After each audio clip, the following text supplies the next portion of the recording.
Hello, everybody, and welcome to the Wildcard Podcast with KT and Gman. I'm your host, KT. Joining me, as always, will be my co-host, Gman. This is a new show for the MRE UNO League, where we highlight the best, the worst, and everything in between, from Super League to the bottom of the barrel. Gerard, it's a pleasure to be here, man. It's crazy that we started this, man, a year ago, and now here we are with a podcast. How you doing, and what are you looking forward to most on this wild card?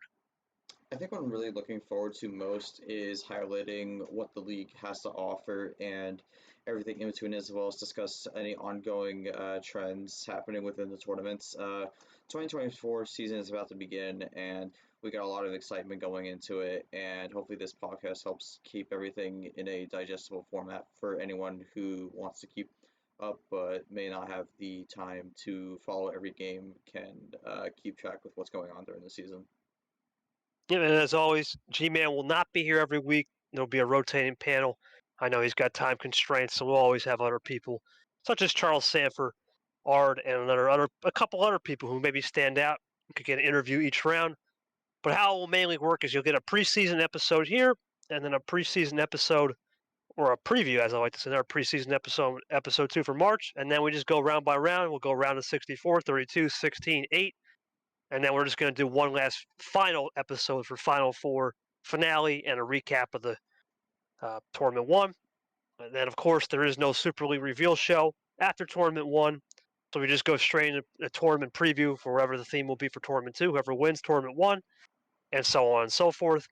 And that's pretty much it to show how it works. We'll always have a Q&A segment at the end. We'll always have fans ask any Q&As as we record episodes, and we'll have an upload schedule down the road as well. But that's pretty much the episodes and how this show works. Looks forward to it. Thank you, G-Man, for taking time out of your day. Let's get to it, man. Let's start with topic number 1, G. We had a lot of problems last year with rule changes. Obviously, there's Mhm. two notable ones. The first one, I mean, how can we forget the infamous Sean Arbor, Charles Sanford double power play incident where they Oh called power no. play at the same time? And that was a disaster. We're going to talk about how we updated that. And then we also have the other main one, which is the Super League finale, which was a disaster on 15 and 14 and 13 card starts. It just was a full send marathon. So let's get into it, G. You have the handbook in front of you. Tell the fans at home what we're changing for power play, card start regulator, any other rule changes. All right, so for power play this season, what's going to happen is this mainly goes with the power plays used to try and build up a run in a way. We like to term it as offensive power plays. You have to make the call before you play your first card within the quote unquote run. Otherwise, the power play is not going to be accepted. This just creates it the way where if you want to call a power play or something like that, it doesn't interfere with anyone who wants to call something else alongside it, and also doesn't create any confusion as to who ends up having control of the pace. However, that doesn't mean that people can't stop runs with their power play as well. We term that as defensive power play, and the opposing player can still call a power play in the middle of a run when they so choose so. But this main differentiation of it and when you could call it based on if it's your turn or not will help just make things easier and not have a situation like Arden Sanford pull up once again. So hopefully this will create things to make it more simplified and whatnot. Yeah, we should be able to have more of a fluid situation where you expect power play to be more dynamic. Obviously, as the rounds go later, you'll get more, but most of it this year will be one or two power plays. There is an exception for March, which we'll talk about on the episode 2, which will be 3. We'll talk more about March when we get to episode 2. And then power play, G, I think another thing too with the refs, we don't have as much technical fouls this year. I know last year we had a whole list of tech fouls. This year it's what's going to be called a if you have a misplay on a power play, it's a run to the finish or whatever you do on a power play and someone doesn't do it correctly, the ref will determine if you had a run to the finish or it affected you, and will go accordingly as to what will the result will be or what the outcome of that will be. And if sometimes if you misplay and nothing affected the other person, then it's a rare you got away with one. But that's something to note as well, G, for sure. Mhm. Then card star regulator, G, this is something you have. We have the MCSR and this regular CSR. Talk a little bit about what we're doing with that, especially for the MCSR because those are for the longer series. All right, so the idea for CSR, or as you can fully say, card start regulator, is to try and create variation in what type of card start you everyone decides to play. This creates more of a flexibility in people being able to play on multiple different card starts instead of just going back to the same one every single time. Um, it requires a lot of players to be able to play around how many cards you could start with. So someone who could play with 7, 10, 13 all over the board is better than someone who could just do someone who could only do a 9 card start in a way. So that hopefully will create more strategy in terms of being able to play out your hand and play out the start based on your home field. And then for MCSR, it's simply the same thing, except it's just not repeating the same winning card start over and over. So you just gotta at least win on a different card start for every other time. So the only time you'd be forbidden to do a specific card start is the previous one you won on. So with MCSR, it should make things where the longer series, it doesn't become a problem where like the card starts to become so barren where it becomes a huge issue in terms of playing it. But it should create flow, and CSR in general should help make people more flexible in terms of what type of card start people are able to play on. Right, as always, as you said, we're trying to get rid of that 10, 10, 10, 7, 7, 7. We're trying to get rid of that monotonic flow, I like to call it. More as you want variety, but you also want to test everybody, right, G? At the end of the day, anyone can win on a 7 card start at home. It's different when you start winning on 10, 12, 13 for sure. Of course. A couple other rule changes as well, which is important to note. We do now have a full class system. Gerard, you you had a new class called Master. You want to tell the fans at home what that's about and a little bit about the new class system. All right, yeah. So we knew going into the off season of the commission that we had to fix this class system because otherwise you were going to have at least like 40 veterans going to the next tournament, and that would be way too unbalanced. So we've created the master class, which is a step up from veteran, but also a step down from legend, where it's someone who has a deep history within Uno and or is a quality player of the league. Um, Whereas a veteran is someone who's been here for a while, no matter what result they have. So I think this differentiation will help split the classes up. Obviously, rookie's still the biggest class because like that was expected. There's not really anything you could do about that. And speaking of that, I think the rookie of the year battle is going to be interesting, but we'll probably talk about that at another time. Um, but the new master class I think is going to be interesting because that's a whole new class designation that's going to have a season long battle to see who's the best in that. So we'll see how that plays out, and hopefully it ends up being a good season with the 5 different classes all fighting for both the class championship and also just the overall championship. We could have some special cooking with the class championship, some other things as we get later in the season. Stay tuned for that. Another thing that's very important too with the class system, as always, average finish does matter with the class system. And we're looking forward to seeing, as Gerard said, how that master class comes into play. Another thing, too, G-Man, a little bit of a change this year for D1. No more 24, 32, 4. It's always 64. 5 tournaments, 64 people. It's a fixed system now. That's what allows us to have the class system, as you said. D1 schedule, a little bit of a change. Obviously, last year, for those of you who don't know, we started it more towards the end of February. Now we're beginning a little bit closer to mid-February. In fact, right on mid-February, around February 12th. We'll talk about D2 in a second. Timing and scheduling, G, is important. No more, you can play whenever now. We got a lot of different time zones. Talk a little bit about the timing and scheduling for non-stream games and stream games and why it's changed a little bit. Yeah, definitely. The non-streamed window has actually been slightly expanded upon as now the games can start a little bit earlier and also go a tiny bit later as well. I believe the former zone used to be 10 a.m. to 10 p.m., but now we're running 8 a.m. to 11 p.m. for non-streamed games. So hopefully that gives a little more flexibility to some of our international players here in the league. As we know, sometimes there can be scheduling difficulties with the different time zones and whatnot, as this is a majority American league. So. Hopefully that helps. However, stream games, we are limiting it a bit to 12 p.m. and 10 p.m. And this is just because sometimes the stream can be a bit of a problematic. And like if we stream it super late, then it's like it's not really great for the fans, because then they're just gonna have to wake up and it's like the whole game's going on. And I know most people like watching games live instead of watching the VODs of it. It's just more interesting that way because you don't really know what's happening next, and it's not like you just fast forward and see what's going on. So that's just the slight changes we have for that. The non-stream games hopefully will give us more flexibility for our international players, and then the stream games will just make it simpler for the fans to be able to view the games. As it says here, if you do not notify the commission, one of our refs, it'll be a DQ 24-hour mark. You got to always schedule 24 hours before. Excuse me, you got to always reschedule 24 hours before. Obviously, the Pez situation, something came up last minute in Super League, and we allowed it. We now have changed that rule. You must schedule 24-hour prior with the notice, reschedule, excuse me. And there's no more, you can have unlimited waivers. We got to crack down on that, G. We obviously saw people taking advantage of that. So just one waiver per player for sure. Mhm. Suspension of games is a little bit different too. Obviously, we had the situation with Turner and Dart being the most obvious one, where they both mutually agreed. Last year, the rule stated it wasn't mutually agreed; it was just whatever. Now it's you have to mutually agree, and it'll be pick up on the next available calendar day. You can't pick up at 9 o'clock right the next day on the next available. If that day's booked, we got to find a day that works on the calendar. If one player does not agree, staff will determine a winner based on the situation. And G, you always say this, man. Someone's got to advance.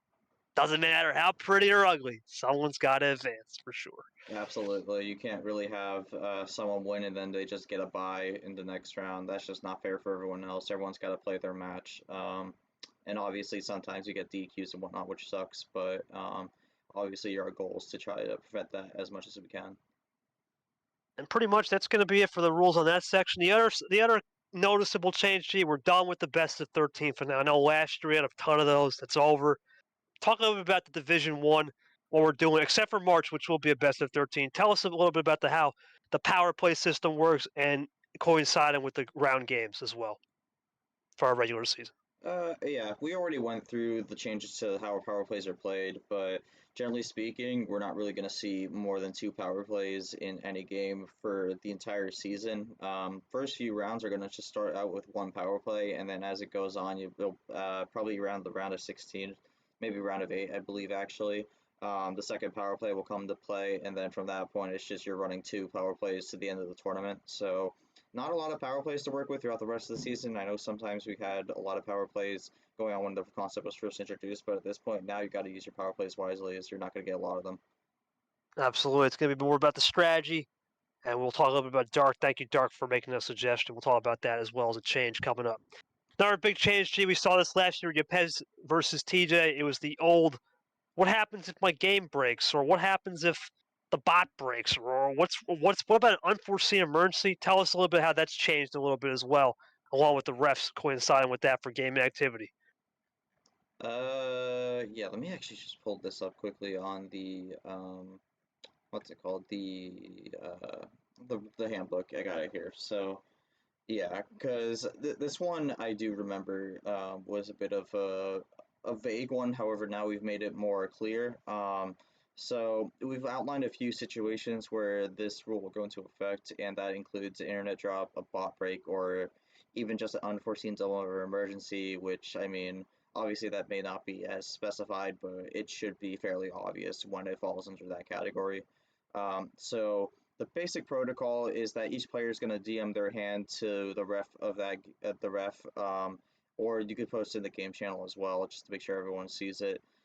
If someone has a clear path to the end, they're going to be declared the winner of that game. But if both players have a clear path, it's only going to be the player with the least amount of cards who will be declared the winner.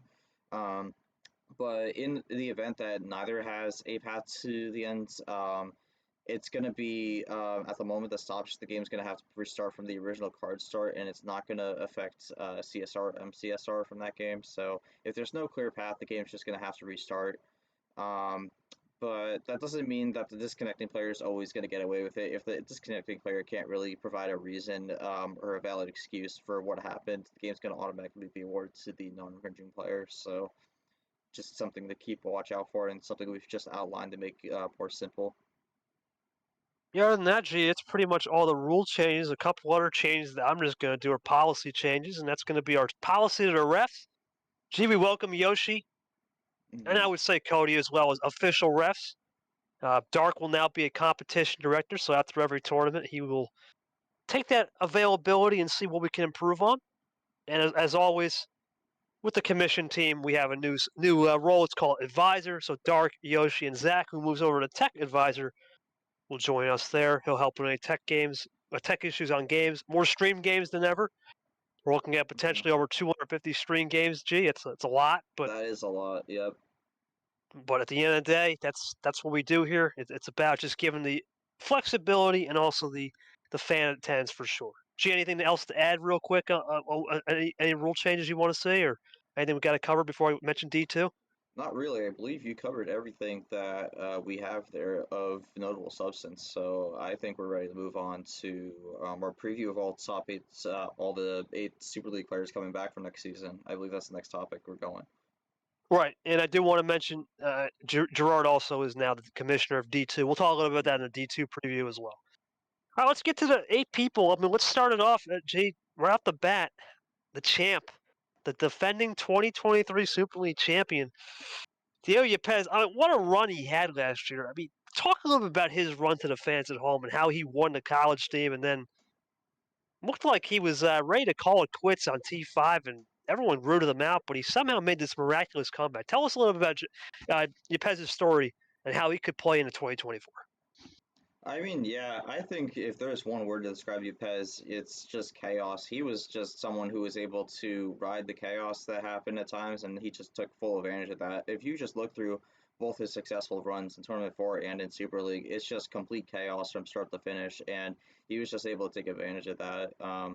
So when things get chaotic, Ypez is definitely the easy favorite, but this season, a lot of things are more situated and whatnot, and the chaos is going to die down, so we're going to have to see how that affects Yepes and how he plays throughout the tournaments. Yepes is also famous, and we believe is still going to continue his famous light switches, and I would think a modified light switch too. One thing I know is G from Yepes' gameplay, and this is something I took note of. He's not afraid to talk. With we'll try to talk a little bit about what happened to the fourth guy in a minute, but he's now going to be the face of the league, man, in terms of trash talk. You got to think this guy is not going to take anything for granted. He's not willing to back down from a fight in a press conference. So I'm looking forward to seeing what Yepes can do as kind of almost a new villain role in a way. It won't be the pure villain role like we're going to talk about here in a second from a certain player, but he'll be stepping into a new shoe, especially as the defending champ. Do you think he stays more grounded this year somehow, or do you think he steps up into that role? What do you think, G? Any prediction there? I honestly think he stays more grounded. I think he's gonna have a very solid season. However, obviously, defending the crown is always a very difficult task to ask for. We didn't have any back-to-back tournament winners in the previous season, and even then, for the entire full long season, to go back-to-back and win 2 years in a row would be a very impressive feat. However, it's also a very difficult feat. So we'll have to see how Yepes lives up to that task. If you personally ask me, I don't think he goes back to back. However, I do think he is still going to have another great season. Yeah, and just to keep in mind, Yepes did not start every tournament last year. He came in late, but he did have an incredible regular season record of 33-16, went 6-2, and was absolutely on fire in Super League.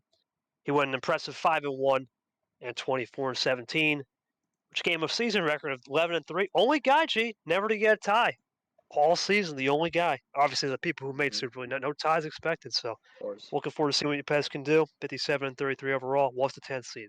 All right, this next guy, G, I still believe, and you can correct me if I'm wrong, if he doesn't make the biggest blunder of all time, which is saying something, if he doesn't make the biggest blunder of all time with the +2 show, I think he wins the league and quite arguably has never lost turned up without making a simple error. Varigold came in as pretty much the underdog story, off the street guy. No one knew his name, took a shot in the dark, and he showed in Tournament 3 that was one of the craziest runs of all time. It's one thing to beat Eli and Aria, but then to go in there and take care of TJ Dabby and then Charles Sanford, who was, what is he, three-time finalist or three-time Final Fourist. Great job to him. Thoughts on Varigold? Had a great season. I mean, he made the mistake, but how do you think he responds after that vital mistake? I mean, I think he comes back with vengeance because obviously the first runner-up to him is just another loser. So he's definitely gonna have a chip on his shoulder, and he's gonna try to get back to the mountaintop where he was, where he had it in his hands, and he just fumbled it. There's not really any other way to describe it, and that's probably gonna be something on his mind, and he's definitely gonna be out for redemption and make sure he can get back to that mountaintop and this time finish the job. Gold's definitely one of the players to watch out for. He's definitely someone who could win one of these tournaments. And I do believe he's also going to have another good season. But again, this was another player who, after he won his tournament, he kind of just lingered around and didn't really do much. Kind of got counted out slightly. And we see here that like that could possibly just be because they were just laying back. But we've definitely made sure this will be talked about another time. But we've definitely made sure with the Super League format this year that that type of play style with after you winning is not going to be rewarded. So Yeah, more on that later with the Super League format in another episode. But one thing about Varigold is another player I believe did not have any losses in the group stage, one of two, no group stage losses. And he was 23-19 in the Super League, but his regular season, as you mentioned, G, it was pretty lackluster after that win. it definitely 34 and was. 27. He got a forfeit win, I believe, one of 4 or 5. That was with the Fitzwater situation. Obviously, best of Fitzwater on that day, but Varigold will be someone to watch. You know, his average finish last year, excluding the win, right? Hmm. It was pretty much nowhere, 15th and 16th. And I guess my question for Varigold for you, do you think Varigold actually can improve his game? Now, I know everyone said, oh, he's just good at long runs and oh, he doesn't really think things straight until, it's a finishing move and it gets predictable. Do you think he has a new element of pace management that we don't see all year? I'm honestly not sure. I have not seen too much of him in the off season in terms of Uno. I definitely believe he can be cooking something behind the scenes, but I'm not sure. I mean, his general base game plan is already very solid, and at this point, that would be enough to get him into Super League again this year. But he's definitely going to have to level up a part of his game if he's going to try to run it back to the championship and this time pull off the win. So we'll have to see. Yeah, Varigold will be an interesting character. And I think, like you said, he seems to really shine when it's early, right? In a way, his first tournament was his first. It was early. Then he fell off. Even with the Super League, I expect him to pop in early. And who knows? Maybe he's got enough confidence to play games. He's one of those players I think that will be in the new role of not so much a villain, but confidence is going to be an all-time high for him. Villain? What? Was When that? is when has Gold been a villain? No, in terms of just the confidence like a villain. Not so much a villain like a confident. You know what? I got the swagger. I got the swagger. I know who I am. You got that confidence brewing like a villain in a way, chilling like a villain. He's not a villain, but he's got the confidence brewing like, well, you know what? What's in my way? I Nothing. see. I see. Yeah, the confidence. There's a difference between being a villain and then the confidence like a villain. I'm the man. I got the swagger. I know who I am. I know what I'm doing. You gotta build that in, right? You gotta get a little bit of that clickbait, G. That's one thing about podcast. You gotta learn how to build in with the clickbait. And I'm glad you caught that. Speaking of clickbait, this next guy, man. Oh man, I this could guy's ta- I could talk about this guy. yeah, this guy, man. Look at this guy. Yeah, I could talk about him. Next up on this list, we got KT, who is a little bit of a player under the radar. We say he's just the commissioner of the league and all whatnot. Like not that important, but KT. I mean, honestly, his season was kind of more of just a steady uphill climb. Started off well. I mean, I wouldn't even say that because like he started pretty high, made the final four in March, but then ever since then, it's kind of just been in limbo in a way where tournament two, I believe he got out in the round of eight, and then even then, next tournament got out in the second round, and at this point, it was kind of in limbo, and there's a lot of questions of whether or not K2 would even make Super League, but he did pull it around, finished out the regular season with an 8-5 series record with 42-38 game record, which isn't amazing, but it was enough to make it in the Super League. And when it came to Super League, man, he really pulled out all the stars. He got a 1-1-3 record, which may not sound great, but in the groups it was 1-1-2, was enough to make it out of that chaotic Group B with very low scoring points overall. A lot of ties going on over there. Um, and then from that point was in the final four of the entire league. Unfortunately, could not close it out against Gold in the semifinal, but did end up with a solid third place finish. He's definitely looking to improve on what he can do next season, and he has been leveling up on the off season as always. But yeah, if you have to ask me, I think he's someone who definitely is going to be keeping the status quo. He's still going to be up there with the best. Maybe not quite at the top, but he's definitely going to be in contention. He's not someone you could ever count out. So you're going to have to absolutely watch out for KT throughout the entire season and how he's doing. And he's definitely going to be a big challenge for anyone who plays against him. And a win over him is definitely going to be an accomplishment for any player. Yeah, man. I'll say this about myself. Look, at the end of the day, we always try to do it for the fans. Classic matchups. I had my fair share of woes in the beginning, and then well, not even the beginning, the middle of the season. The beginning and the end was great, right? 3-3-3-3. That was pretty cool. But the beginning, I didn't have a staff. This year I have staff. I got a lot of great people helping me out. This should be a more improved season. Coming in at 8-5, 42-38. Got lucky with a little bit with the format last year being a lot of ties, but when we needed them most, man, got that win against the points leader. G, I guess I'll kind of throw this one to you, man. Any question you want to ask me? I mean, I guess I'll throw this question to you. What's the one thing you think you have that you've gained from the off season that separates you from every other player in this league? I think the one thing that's really I think is the fact is pedigree, man. Just understanding all those training games I did. Obviously, I can't say I did all of them, but Sanford helped me a lot too.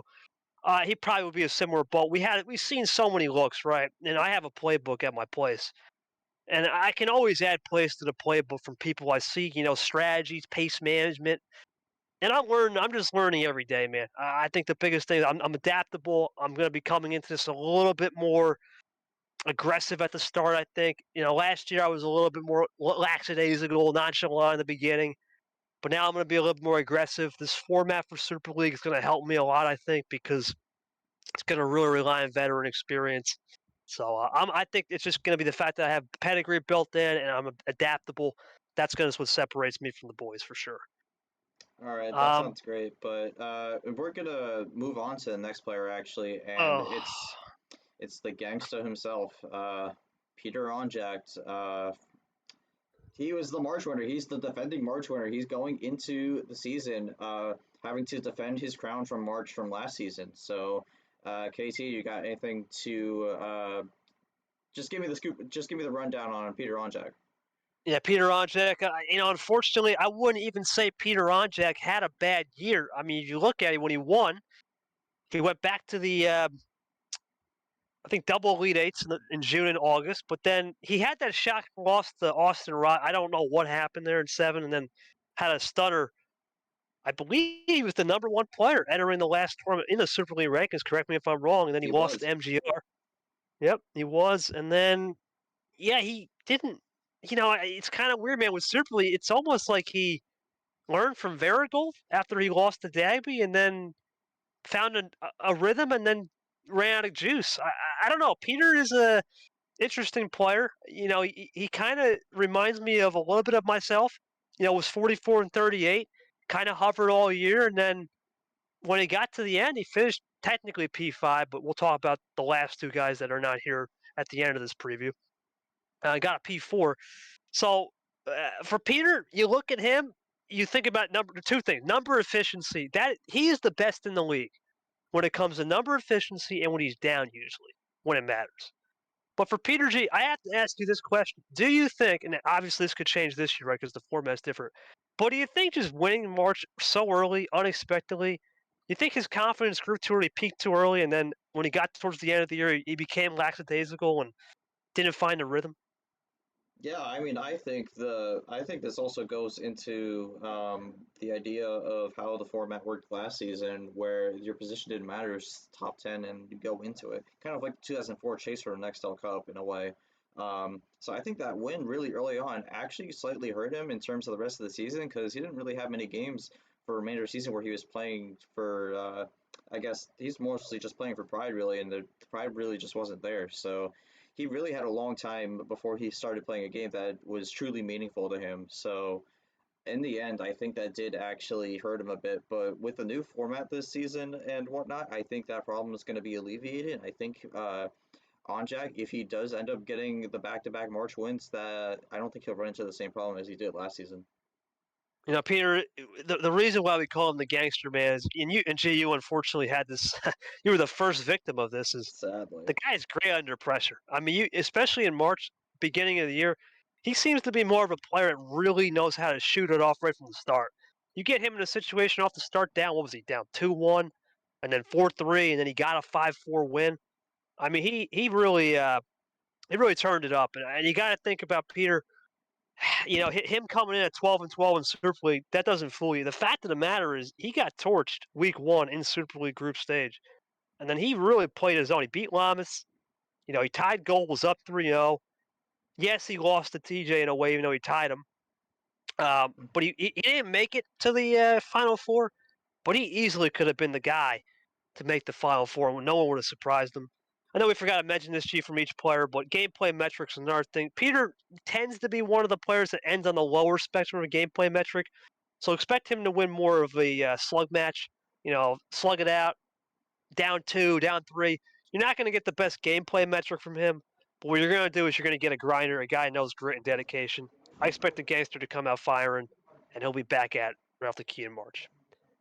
All right, Absolutely. G, I'm taking this one for you, buddy. For G, it was a great season, man. In the beginning of the year, as you kind of started off with me, you started off incredibly hot, and you got a 4-5-3. You made two Final Fours. A P5 was the best of the rest. Had some classic matches against Fitzwater.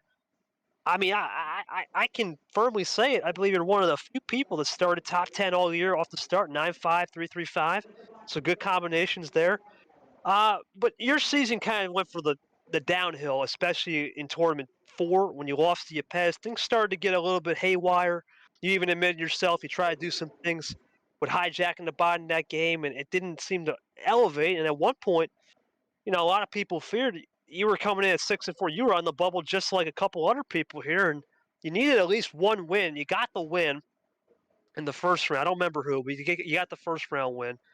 And then you got I believe you lost to Clay, but you got enough of a strength of a resume because Clay went deep to boast your resume.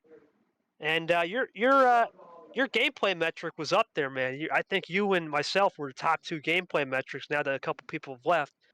So I expect G to be really consistent in that element. But your season was whatever in Super League, in my opinion, until it got to the last 2 weeks. I think you even said it yourself. Week 1 was just kind of a whatever week for you. You took that week 2 bye, which at first we questioned, like, what is he doing here? But then he understood, okay, this is what I can learn from week 1. So your first 2 weeks were just whatever weeks. And then week 3, Ty and Aria built you that confidence. And then I would say your biggest rival would be Sanford, one of your biggest. I mean, you torched him in a controversial game with some famous quotes about scheduling. And then it all came down to me and you, and anything can happen with me and you, man. And we, of course, couldn't decide and it had to end in a tie, but due to points, I got one up on you. Good season, though. Overall, not bad. 12-12, 8-6-2 on the season, 59-44. Confidence is brewing, I think, in terms of you saying. I believe you said you had a top 3 offseason. I'm going to get more on that later. But what are your expectations for yourself? Obviously, I do want to know a little bit about your thoughts on top expectations in the offseason. But what are your expectations for yourself? Seeing the field, you have a very similar style to myself and Sam. We're in a pod in a way. Is there anything you can adapt to elevate your game a little more and talk a little bit about what you expect for this season coming up for yourself? I mean, for me, really, if you have to ask me, my goal is just to run it back to Super League. And obviously, the goal is always to win the whole thing, but you gotta put rungs on the ladder in a way because you can't just jump up to the top rung and just be able to do that. You gotta climb your way up to the top. So, gotta put some rungs there. My main goal is to make it back to Super League, so have another solid season overall, but. I think the thing I've definitely learned the most from this off season is the idea of the virtue of patience in a way. Hmm. And when you play the cards and when you don't, you did mention I claimed that I had a top 3 off season. I do believe I do. In another Uno league, I guess in a way you could call it a partner league with doubled. I was involved in a ridiculous losers bracket run to end up winning the entire thing. And a lot of that, It came from the idea of patience and the release of stress in a way, just being pressured, and that worked out wonders for doing that. And overall, I've just leveled up my game a ton from the off season, and a whole new beast is coming into 2024. So the G-Man is looking to be the man for this upcoming season, but we'll have to see what ends up happening because obviously I could claim myself that I'm going to win the whole thing and whatnot, but we're going to have to see what actually happens out on the playing field. Of course, G, we'll talk about Super League format, but you must be loving it, and we'll get more about that in episode 2. All right, on to one Florida boy into the next one. And this next Florida boy, I mean, this was the OG, Cody Lamas, in terms of the brand. I mean, G, we cannot even argue with this. Cody Lamas has the biggest brand on stream. I mean, for the regular season, his streams were incredible. I mean, he would Definitely. say the most random things of all time. I mean, whether it be stewing to blowing the load a little early and things we probably shouldn't say on this podcast, he was the man. His stream games were phenomenal.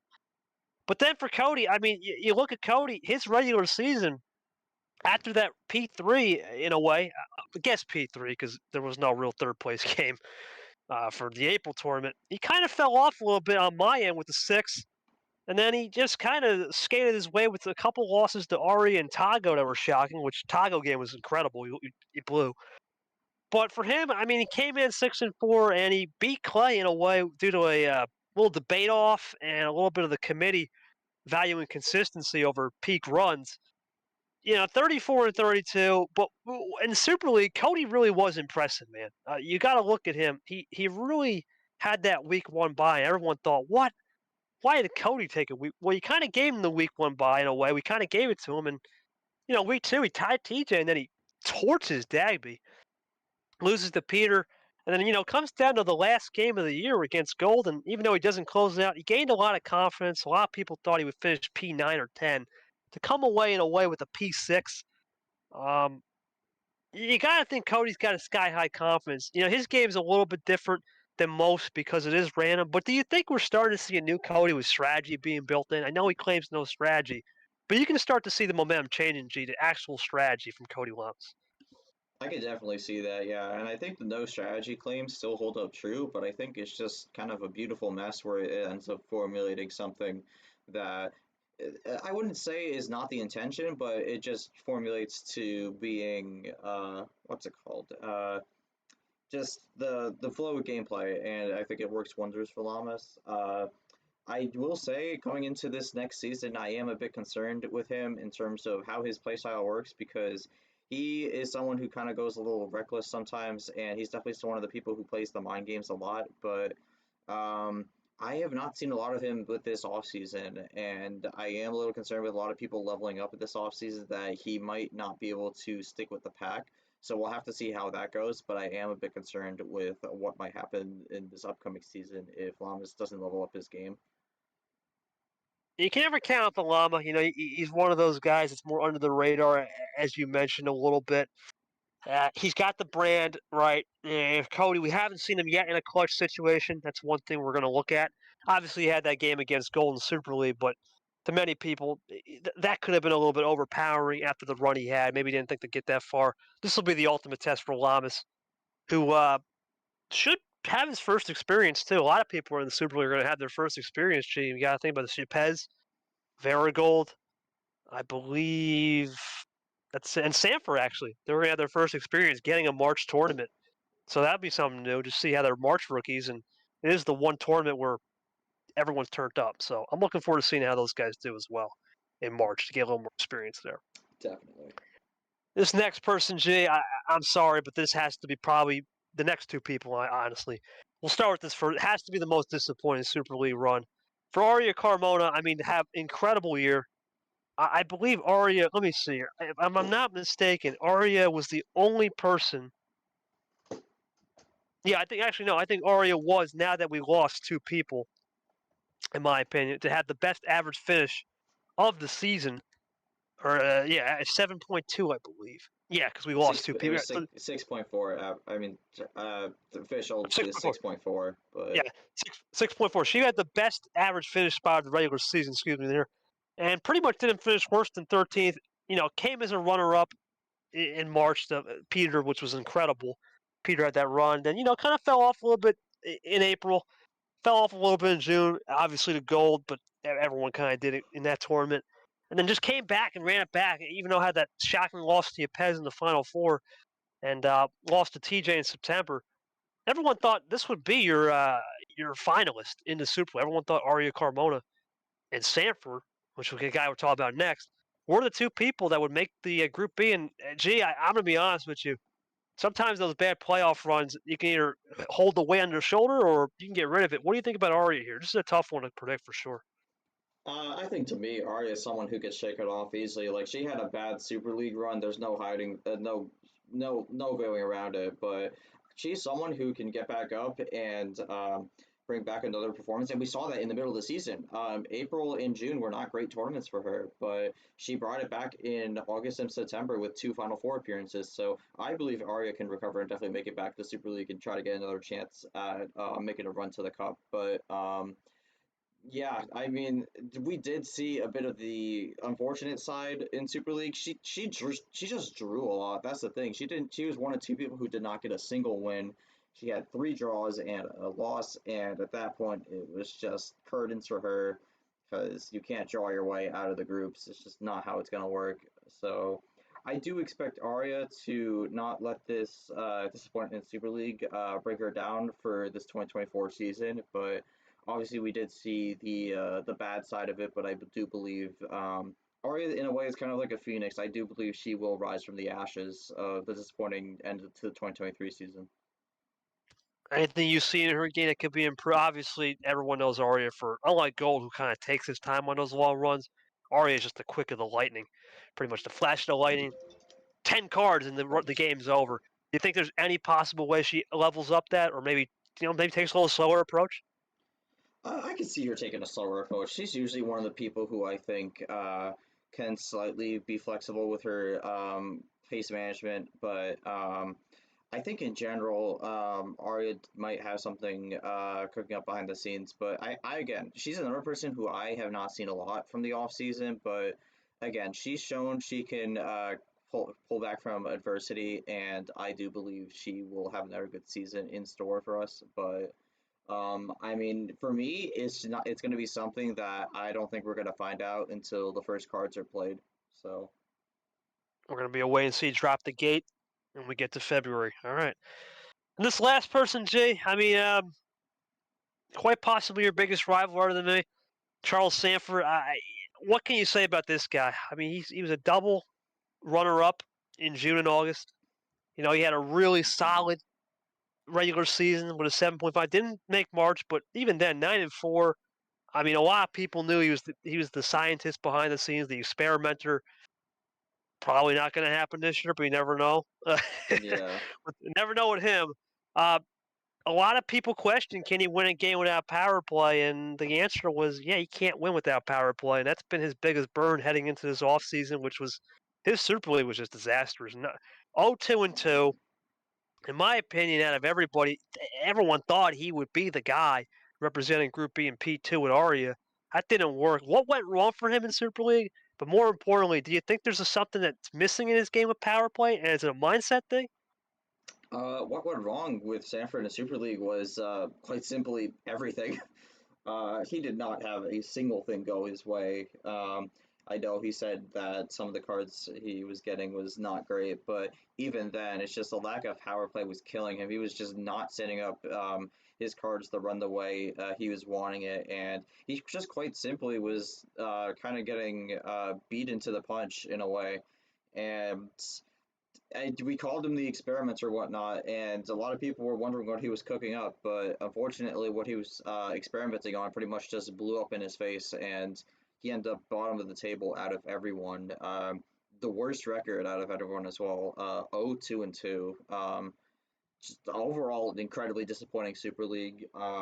We'll have to see how Sanford recovers this because unlike Arya, we have not seen Sanford try to bring it back from a disappointing run because he may have started weak in April, but that could also just be chalked up as trying to understand the how things go more because that was also the first tournament with power plays and again, you just gotta learn it as you go. And he made his back-to-back runner-up runs, but then kind of took off September, and in a way, I guess, just kind of just did not perform in Super League. So we'll have to see how Sanford brings it back for his 2024 season. One thing to know, I guess, with his first run, I mean, it's hard to play dark round one. Anybody who gets dark round one, you're in for a doozy. So in a way, he was the first guy to kind of break the dark curse after he lost the dark. But yeah, we're going to see Sanford's going to be one of those players. I look for him to be consistent, and he reminds me of this one guy that just, you know what, you count him out in terms of experimenting. No way we can do it. He'll find a way. At some point, Sanford's a really good poker player in a way. He'll find a way to play to his chest, play a little bit under the table, and then he'll figure something different. And I think with the format too, he'll be striving high, but then he'll figure out a way to shut it off once he gets that pinnacle. All right, G, that's it for the Super League. Obviously, we did not cover TJ and Dabby for obvious reasons. That was another thing. Obviously, they got caught. We're all thinking we wish them the best, but that's all I'll say on that matter. Gee, this is a little harder, but we do have a D2 preview. I mean, congratulations on being promoted to D2 commissioner. There's really Oh only boy. two people that are dropping down in a way. We were supposed to have a couple more, but you want to talk a little bit about just the D2 preview? The February Flurry, if I'm not mistaken, is the first Yes, tournament. yes, February 4th will be the first tournament. It's going to start a little bit earlier than the D1 tournament as well. So D2 is going to be the first thing that hits the deck first for this season. But we got a lot of new rookies here. This is definitely a league where we're going to see a lot of people build into shining stars for next season, because with D2 we now have promotion and relegation. So that's going to be something to watch out for this season. But also, just in general, a lot of rookies, so there's not a lot to say. However, we do have, I believe, two people who voluntarily dropped down. They were given the option since they had one winless last season, and that is Cody Goforth and Bradley Bream.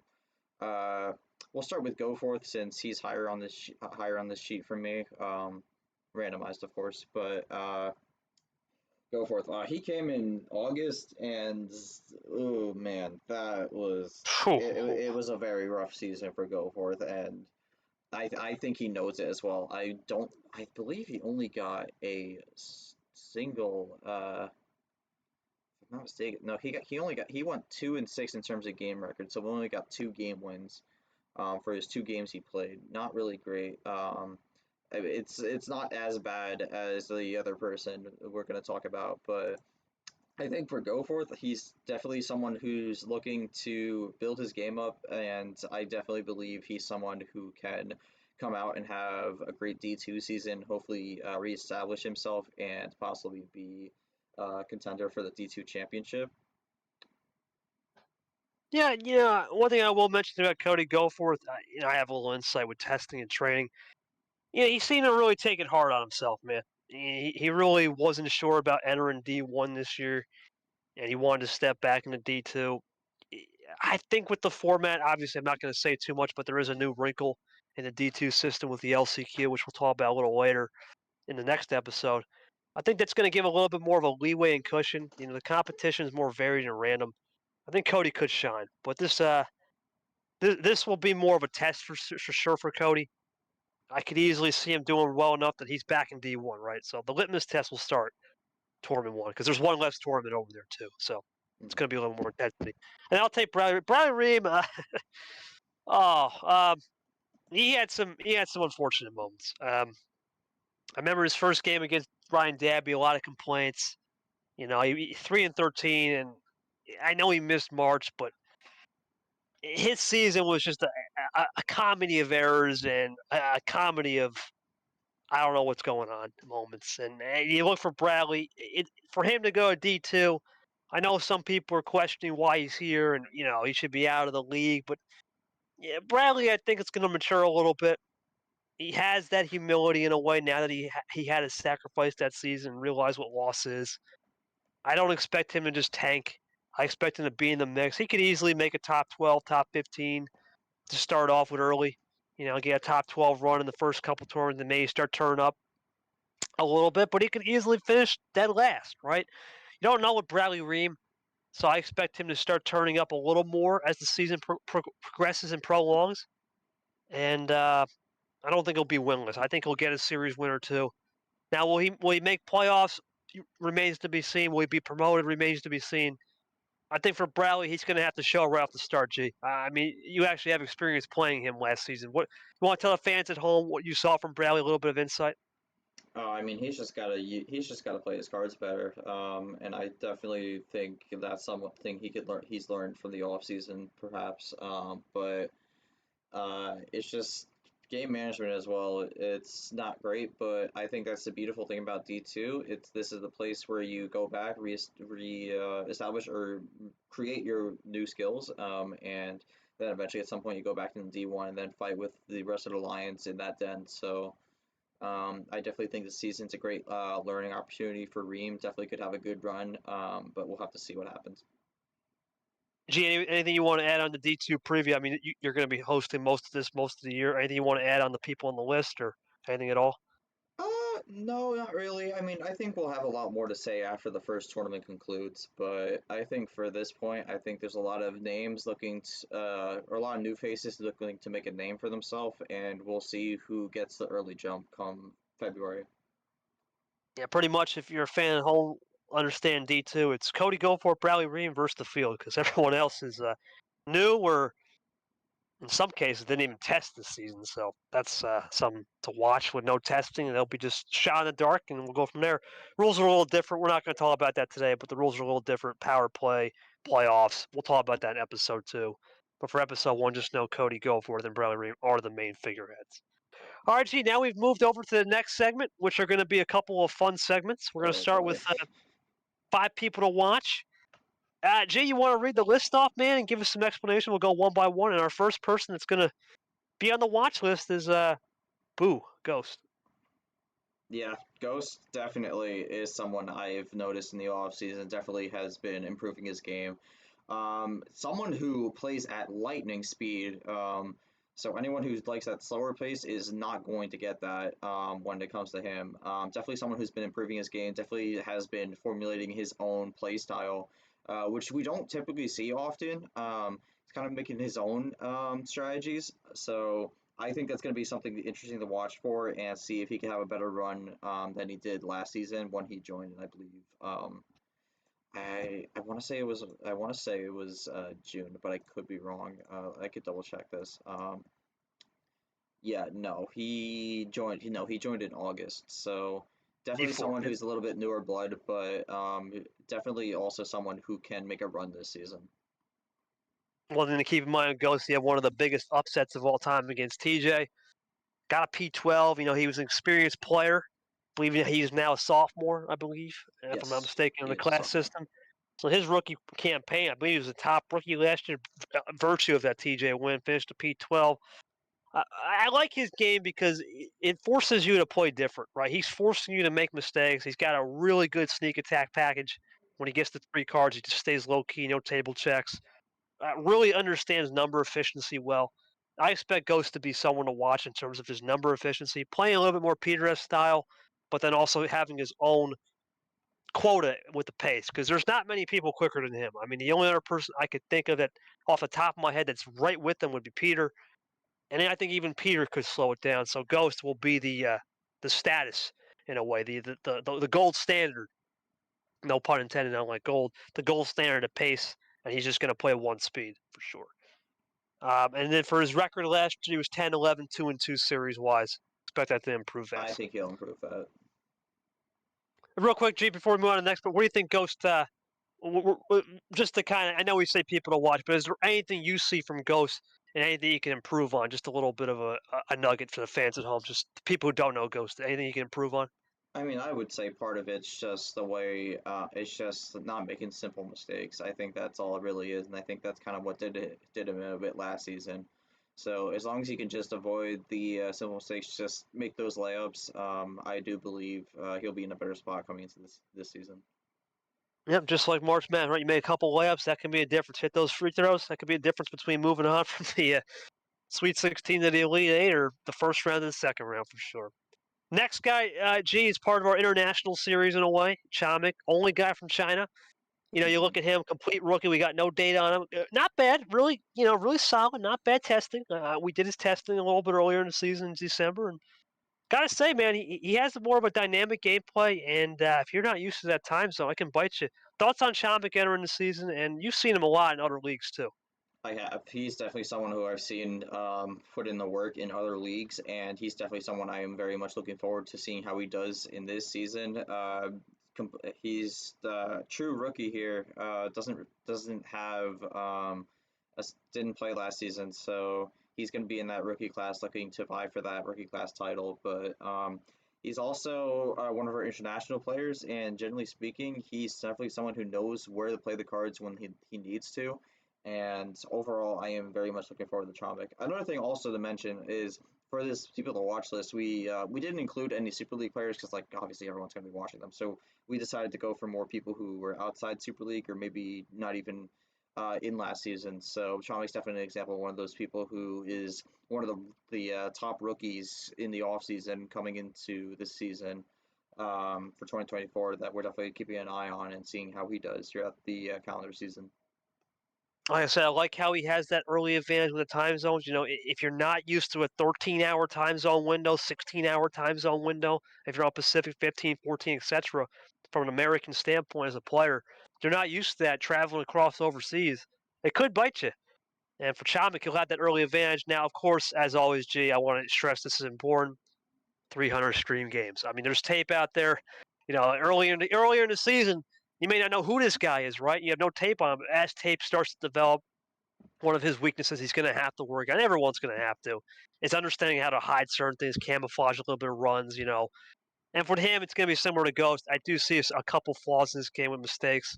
Just simple mistakes, not checking table, leaving the +2 door opener. I know we say it's a possibility we can rework that around, but in the regular season, +2 door openers are a sin. Playoffs, you can get away with it, but in the regular season, it feels like that could be a problem for a rookie. So one thing to watch. All right, I think we're gonna have to turn down the temperature a little bit, G, with this next guy because it's ice cold blue vapor. The vaporizer. I mean, what a season he had last year, G. I mean, he came in. Technically, he started in March, but didn't. He was supposed to play Eric Monaco, but never happened. And then he went on a streak of 21, 21, 21 to start, which lended him towards a stronger season, man. I mean, after that 20th place, 12th, 5th, 8th, had a really good overall record of 5-4 considering he missed March and 26, 26. Pretty, consistent, the definition of 500. Thoughts on Vapor? Obviously, you look at his gameplay, we haven't seen anything of him really other than a testing session in the offseason, but he had a very unique style. It kind of tended towards Peter's style a little bit in the beginning, but then he shifted a little bit his gameplay to lower cards, which was Sanford, I believe 6 cards he loved, and a little bit towards I know he's not in the league anymore, but Dabby a little bit faster pace. Thoughts on Vapor and just how he's evolved his game and why he's someone to watch. I mean, yeah, you were talking about definition of 500. He was 50. He had a 50% game win rate, 26 and 26. Pretty much a coin flip at whether or not he'd win a game or not last season. But if we're talking about someone who was on an upswing, it's 100% Vapor. Really weak start, but he really brought it in as the season was coming to a close. Unfortunately, it wasn't enough to qualify for Super League, but he's definitely someone who's been on the upswing, and I definitely think he's someone who could easily be a contender for this upcoming season and possibly make a Final Four, maybe even a championship. So definitely someone you got to keep an eye out for with Vapor. And honestly, as his nickname goes, ice cold.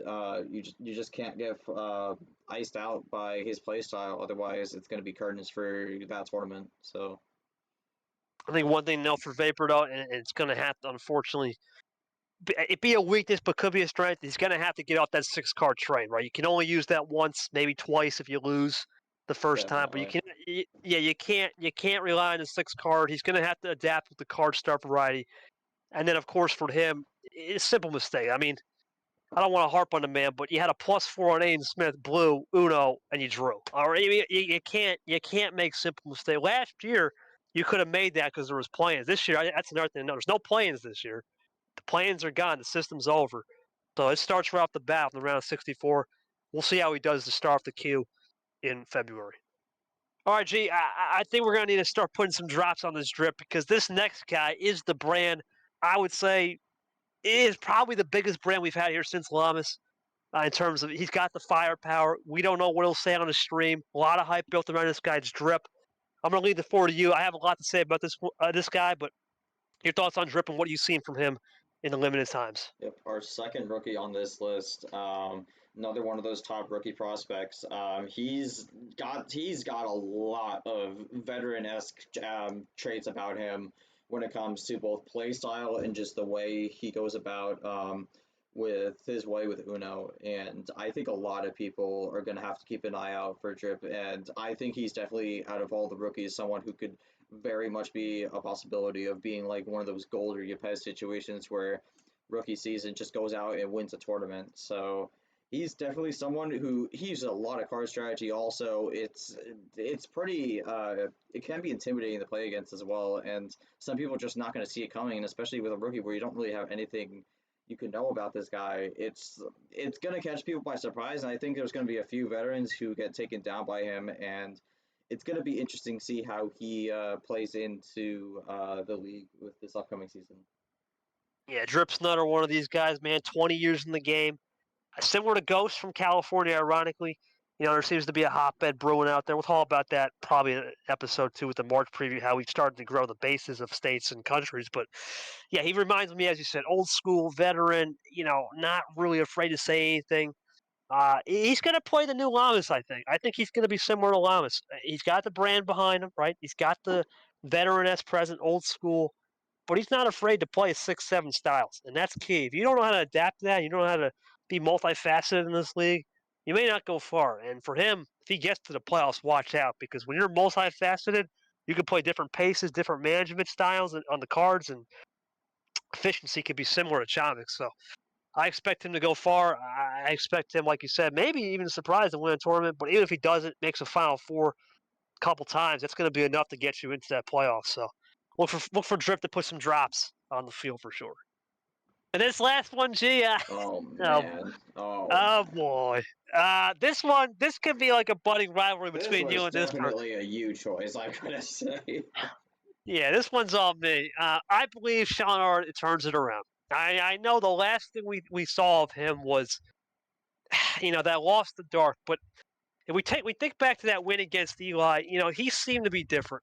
He seemed to have a little bit more of an edge to him that we had not seen. Everyone knows Art for what?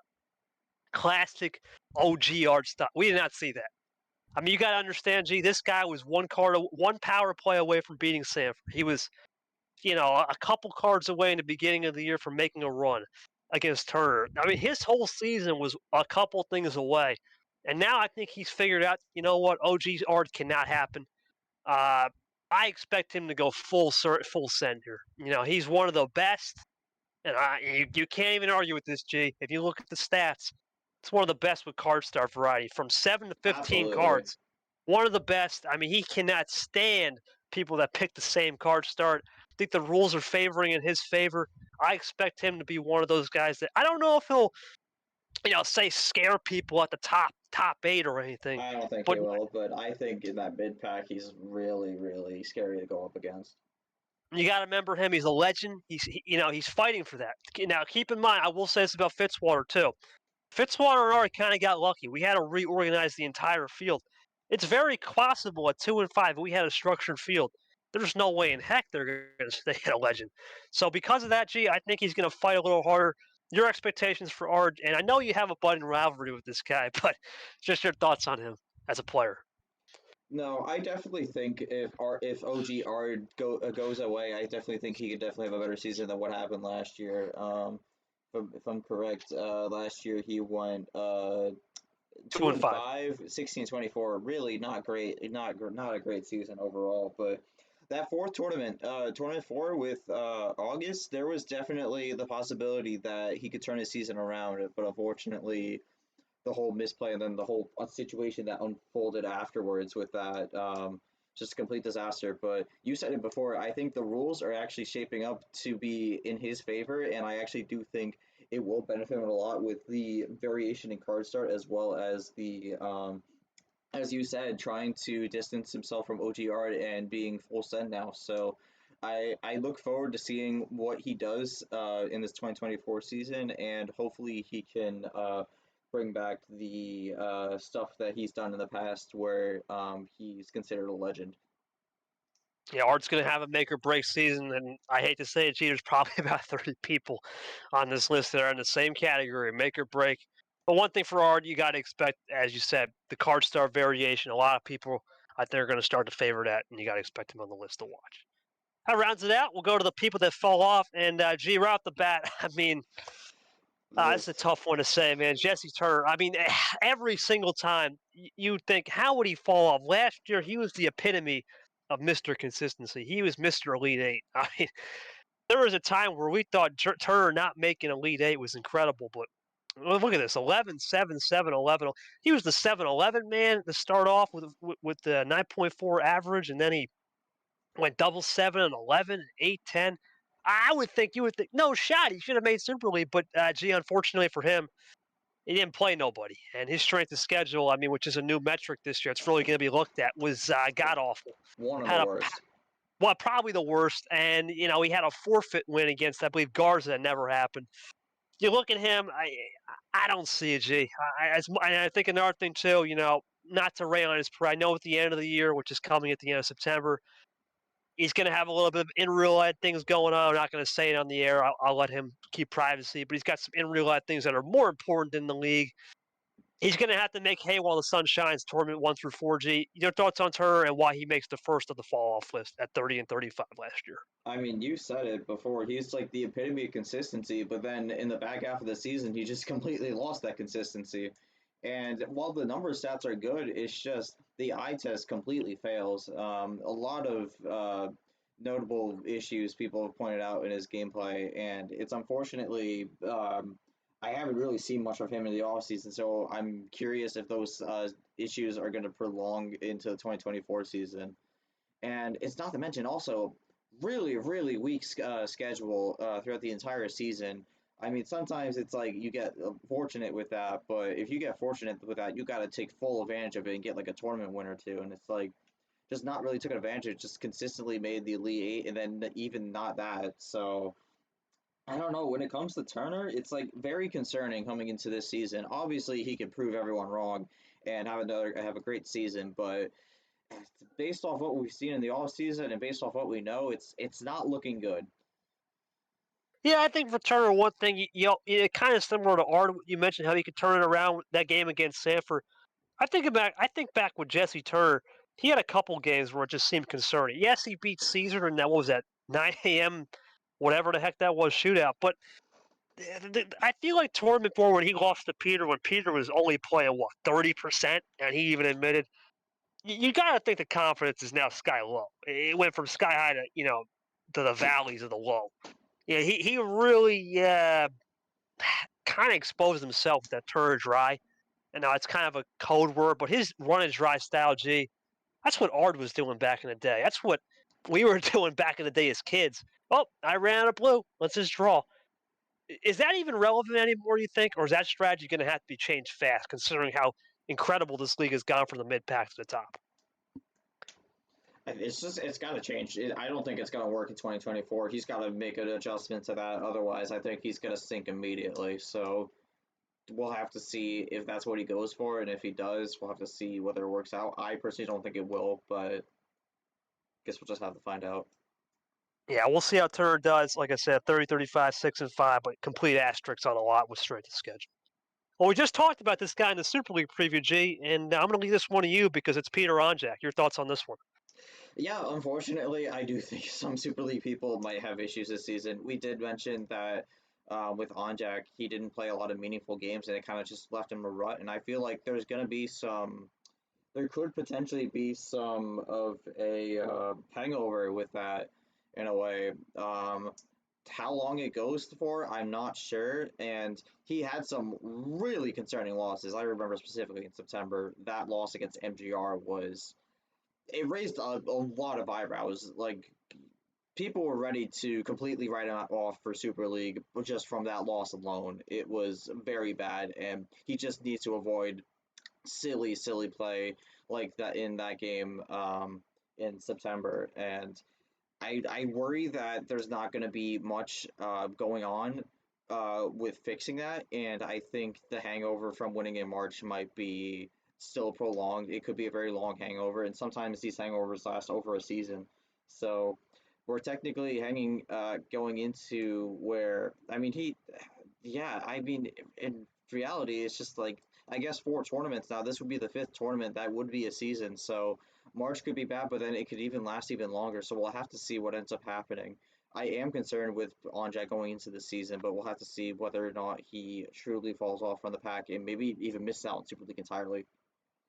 Well, you know, for Peter, I think the biggest reason why he could fall off even more or less is going to be, can he evaluate his game more, right?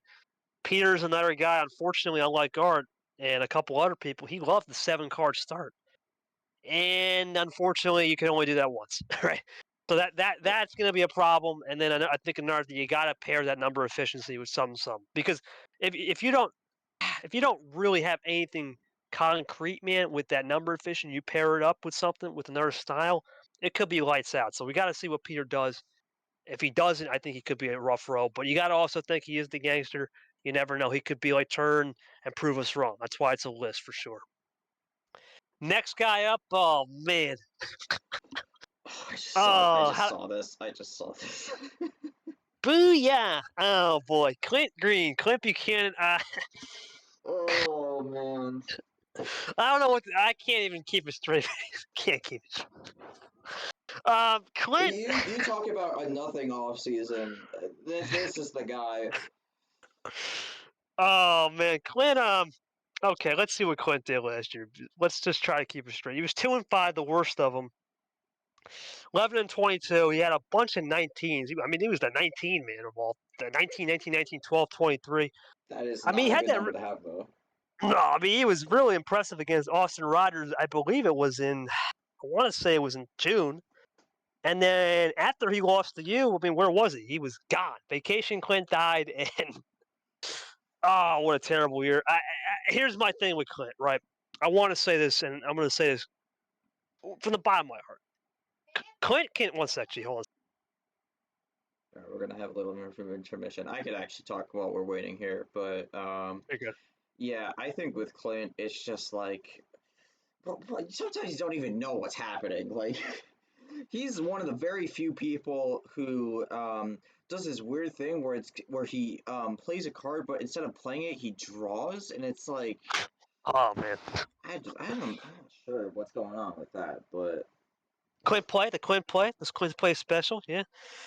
Clint, from the bottom of my heart, he can play certain people really well. I mean, I can think back to when Clint lost to me. He was one turn away, but then when he plays somebody like, I don't know, Vapor, he's nowhere to be found. It's confusing. It's almost like he plays when he wants to play. We all know how good Clint is at practice. Clint is ridiculous. He's probably the top 3 practice player in this league. But practice doesn't lead to nothing. And for Clint, I mean, he finished pretty bad. I don't believe Clint's going to be in any danger for relegation, but he's going to still take a massive step down. I don't see enough of a progression up where his game's going to evolve.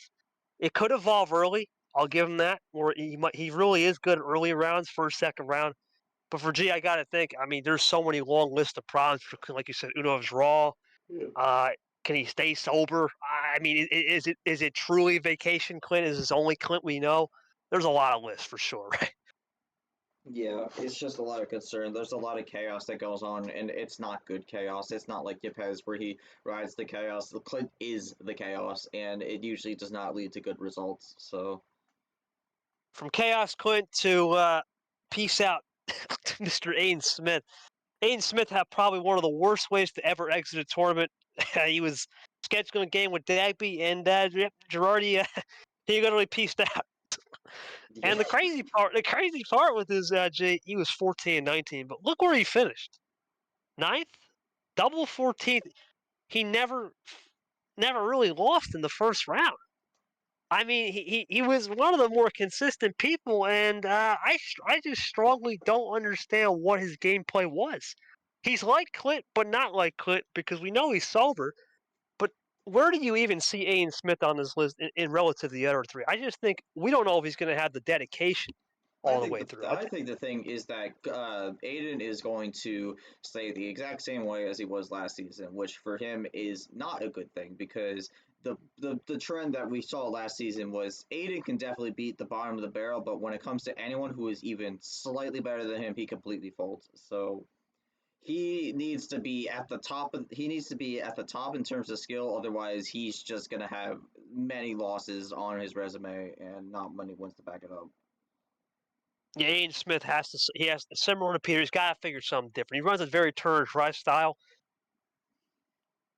but he likes the door openers, and I think that's just going to be a problem. Like I said, it's okay in the playoffs to do that. Once regular season, everyone's new turned up. You got to think that door opener style. It's just not going to last. It's going to become a more of an outdated thing. I expect Aiden Smith to be similar to where he was this year in the start, but then he could fall off and with dedication concerns as well. You never know. He could leave after T4. I'm thinking he's going to stay all five, though. I know Aiden Smith personally. He'll stay. Let's just see if he can evolve his game for sure. Gee, this last one's all you, man, because I'm kind of on the fence with this one. Cody, Loss. Lamas, I don't know, man. Take me through this one. Does that have This some is a different spicy one. concerns? This is a spicy one. I think the thing with Lamas is he's very carefree. We all know that. He definitely goes with the flow, but last season's flow was chaotic, and he kind of rode with that. But this season, I don't think it's going to be as chaotic. And I think with the Yepes, but I don't think Yepes is going to have to deal with this as much. But I think with Cody, it's just like I think he's going to have some issues with some of these new players because you're going to have a bunch of people who, in a way, kind of can play similar to him with like the no strategy, no flow. And sometimes that just kind of ends up a clash of styles, and I don't think Cody comes out on top in a lot of those situations. So I think with the new field and everything, Cody's going to have some issues against some of these newer guys, and I think it gets to a point where there's a potential where he gets really close on the bubble in Super League and might not even make it. Rick, and the only thing I will say, you make a good point. Cody's going to have to dial back that carefree. I think he's going to have to play more serious, Cody. Hard to say with this one though. Similar to, I guess your concerns with the people to watch. This would be people to. I don't know about Cody. He's card star variety's there, but the question is he going to keep his composure? And that's the one thing Cody will have to work on, just composure. I think he will, but will he skyrocket off the top of the cliff to start? Who knows, right? It's all going to depend on when we see similar to Turner, Ghost, all these people. We're going to know in February real quick if he's got that ability for sure. But Absolutely. that's it for that. Now we move to the last fun topic. Gee, it's going to be rivalry. Obviously, a lot of these are non-rookies and more just things we've seen. And we'll go 5-1 here. Let's start it off at number 5. I mean, you're on This this was a one. U pick, 100%. 100% you and G, man. You and No, Fitzwater. I mean, me and myself, obviously. Big rivalry. 100%, man. Can you imagine Gerard Final Four versus Gerard first round? Anyway, Fitzwater, you. I mean, G, can you talk to the fans about that 55-minute masterpiece? No plus twos, no plus fours, no wild cards for what 40 minutes. It was pure heaven. I mean, it was pure classic heaven, man. You had that one game in March that I don't think anyone would have saw coming. I mean, we knew Fitzwater had the roots for the classics, but you didn't think it would come with 40 minutes into the game. Yet finally, a plus two was played. Just talk to me about this rivalry and the respect you have for Fitzwater and why he brings out the best in people. I mean, yeah. When it came to the plus twos, I mean, obviously they were through there throughout, but like when it came to like Uno, there was never like plus two, plus four to stop it. It's just play a different card or draw, and it's just ice it out. So there was a lot of that. It was the game that preceded the idea of long Uno games. It still stands the test of time. That specific game, it's still the second longest game in league history. I believe Um, that's correct. Yep. yes, but just a truly chaotic game in all sorts of fronts, but not the typical chaos we saw last season. Just chaotic in like when does the next person drop the card that ends it, and it kept on never happening. Just ice after ice after ice after ice, and it's just edge of your seat. And then once you know it, we're 50 minutes in, and there's still not a winner, and it's just absolute insanity. So it was one game that really sparked a truly interesting rivalry, not through the means of words, but through means of play style. And a lot of people are wondering if that matchup might happen again this season, but we'll have to find out. One thing I'm going to add too with Fitzwater, I mean, he's kind of one of those guys that what is he, 26 years into the game now, 20 something. He's a long time veteran. The only other legend I believe, other than Ard, that kind of isn't in a must-win situation in a way. I think it was in T5, and we never got to see him turned up. But Fitzwater, I mean, he has this style where it's classic, but it's classic for the right reasons. What would you say, G? He just has that more of, I don't know, it's hard to describe, kind of that aura about him, Yeah. Yeah, so I expect you, and if you guys do play, to have another classic, and wink, wink, he's still on the list. So we'll say more of Fitzwater for a minute, and so is G-Man. G-Man's still on the list too. So this next one, oh boy, contrary to belief, some people don't want to see this, but some do. It's Arya versus me. I mean, we see this matchup 3 times, G, but it was different. The regular season, yeah, it sucked.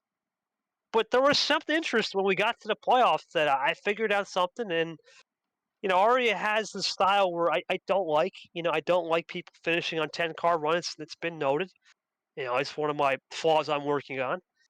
But in the regular season, Arya had a really good flow about her in terms of just pace management. Because I had a more of a exposure to really quick players to where I get caught up in the moment, and I knew they had long finishing runs. I never adapted till I got to Super League. Even without power play, I just got to it where I pretty much established I can do it when I played gold. Uh, this would be an interesting ride. If it happens, G, it would be a record 4th time. Yeah, that would Uh, be insane. it's possible if we do what we did last year, we could have Arya KT version 6 if we do 3 games again. If it does happen, though, you got to think Arya has a little bit of an advantage early. But in the playoffs, you have to think I had the advantage. So, what's your thoughts on this one from an outsider perspective, REKT? I mean, yeah, from an outsider perspective, it's just like an ongoing clash that just doesn't seem to end. I feel like this is a matchup we're going to see again this season. Um, both these players really love going at it, and it's all over the place when it comes to these two. Sometimes it's absolute destruction, and then sometimes it's a really close game, so you never really know what you're going to get. And honestly, really exciting stuff to see when it happens. So something that could happen this season, and we're definitely looking forward to it if it does. Yeah, looking forward to REKT V4, which would be interesting. Version 4 of it. See how both players adapt, especially off the start of the year. He's back. Fitzwater's back again, but this time with Lamas. I mean, gee, I Now don't know we're if you were really here. starting to get into the rivalries with the war of words. But This one, this one had a little bit of a rivalry with War of Words, but the respect was there. Fitzy Lamas, I'm pretty sure I believe Lamas and Fitzwater traded comebacks in game 3 and 4. Fitzy had a 19 card, and then Lamas had the second biggest of the year, 28. Fitzy Lamas, I believe, had a 30-minute game. If I'm not mistaken. I I believe believe that that was did. in July, June or July. I know it says August. I think it's got to be updated. I think that's Fitzy supposed to be. Lamas, the yeah, August or yeah, It but might be July. We'll look into that a little later. But your thoughts on Fitzwater Lamas for sure, from an outsider oh perspective. man, this is a battle of. I mean, this is not just a battle of play styles. This is just a battle of the way mind games are played. Lamas, we know, is a very colorful personality on stream. Fitzwater didn't show it a ton last season, but he is definitely someone who could light up the mic when it comes to it. So um, throw these two in a match again, and it's like I think we have some war of words going on throughout the game, and it's not like aggressive, but like more playful in a way, and it's gonna be something that creates a lot of entertainment, and is definitely something to look forward to. Yeah, Fitzwater Lamas, I believe, if I'm not mistaken, had the second longest series in the league history, 2 hours and 6 minutes. So Yeah. right behind Turner and Dark, but the difference between that one and Turner and Dark is that one was classic, and Fitzwater, like I said, has that knack for classic. Lamas, let's see here. I think he made the comeback list a couple times. Yeah, he was on it, I believe, once or twice before he kind of moved up the ladder. So expect Fitzwater and Lamas to throw in some good battles as well. All right, this next one, G, if that was cordial and that was all fun play, this one's not cordial and fun play. Nope. You versus Sanford's. oh boy. Things get a little vicious in this one. This one could get a little rough. You guys are both commission members. I'll take this one. Outsider perspective, there's nothing really to separate you two. I mean, it's style A versus style 8.B or 8.2, whatever you want to put. It's A game versus A game. It's chess versus chess. It's long runs. You guys know how to adapt to each other like yin and yang. And what makes good entertainment, but it also creates a lot of press conference material, which is wink wink could be on the cards when you ever play. But you got to look at Sanford. He's coming off a vicious Super League where he was nowhere, and you're coming off a Super League in a way where everything was great till that matchup against myself. So you both have something to play for. You both know each other damn well. You both have a little bit of a chip on your shoulder. Could you imagine we start seeing this in a Final Four? I mean, you had, ironically, the first time you played, you lost the 5-1 lead. Well, I'm not going to try to remind you about it, but listen, I think I redeemed myself with that 4-0. So you did 4-2, right? 4-2, well, but it 4-0 ended up being Real 4-2. Well, those last two games were like whatever. Or whatever, but you guys have it. You guys need to have Sanford Girard 3. Just your thoughts. I know it can get heated, but just your thoughts of Sanford as a competitor.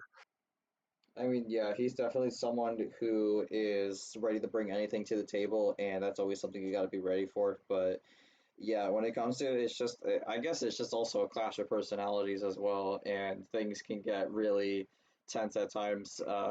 But definitely a lot of swing in that matchup, and it's definitely something you have to watch out for if it does happen. Yeah, Sanford, it turned up. Could you imagine in a Final Four, let's say in tournament 4 or 5? It could be something special, especially with the format this year, a little bit more of a aggressive format at the top end of the field. I expect you guys, if you get down to that, it's going to be insane. But we can't end this series without the two hosts going at. Gee, this has got to be on the list after we lost, TJ versus Gold. I This think this has to goes be the even number. beyond the league. This goes beyond the league. We've met each other in real life. Obviously, you kicked my butt in go karting in a nice fun little series. Best of 7 Uno. It was 4-3 to me. Was a very entertaining match. Had a crowd of 0 because we just played on like some sort of bench. But Yeah, bench Uno, right? Just like kids. But it was good. I had a great time meeting you. But we're going to be cutting a lot of promos. What I'll say about this rivalry, in the actual rivalry, we only did it one time. We did it in a lot of other ways with, other leagues. It kind of ended up in a tie or a nonsensical third place game. What was it, March, right? yep. Well, that one actually that was the best third place game, ironically, because we had a test power play and whatnot. But and a expanded card start. But it seems like there's a lot of unfinished business with this rivalry. It's Miami versus Midas, man. There's no other better rivalry to have. The guy from Miami, 90-degree weather, 80-degree weather all year round, and the guy that's not willing to buckle down and say, you know what, I got the Midas touch, and take his shirt off from time to time. So you can't script it any better. I expect this to be a great rivalry for seasons to come. Years to come, honestly. Years to come, seasons to come, and God, I hope it's in the playoffs, man. Because could you imagine if it's somehow we're still 0 whatever in the playoffs in the Final Four? Because it seems like that's been our both Achilles heel. We can't make it past that damn Final Four and ever see a finale. So I'm looking forward to seeing what we can do. 0-5 combined Final Fours. So who knows? Maybe we're foreshadowing. Maybe those promo picks are that's the first tournament Final Four, right? You never know. But all seriousness, always much respect to you, my man. It should be fun. Classic battles every time, and we'll see whose heart gets broken. Had to throw that one in there, right? It's funny because I mentioned that to try to amp up the matchup, and that ended up being wrong because like I threw that in as a potential for both sides, and I don't think a single heart was broken after that match. So one of the few times No. I ended up being completely off the mark there. To be fair, though, let's be honest. The hearts would be broken more for the fans and more than myself because I'm like, you know what happens? I lost to a good. The fans would be like, but Bus, what happened? Oh, I had to throw that one in there. You I know who don't you know. were. I do think the hearts were broken with the go karting result, which some people disappointed. Yeah, a little bit, a little bit. We're not gonna talk about that. We'll get our rematch in what, June? And then Yeah, probably.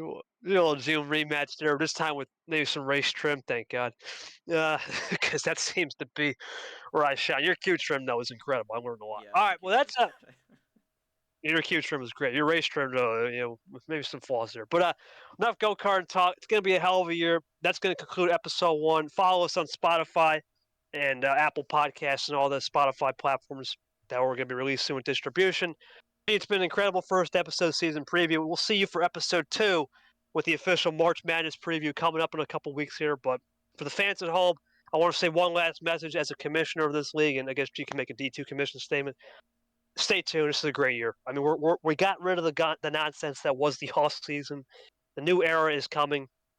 A lot of people that were making stupid moves are now gone, and a lot of people that are turned up as rookies are going to be fun to watch. New classes, new system, all new format, a lot more competitiveness in the midfield, and of course, it all culminates with Super League, which will be talked more about in episode 2. But that's all my D1 statements.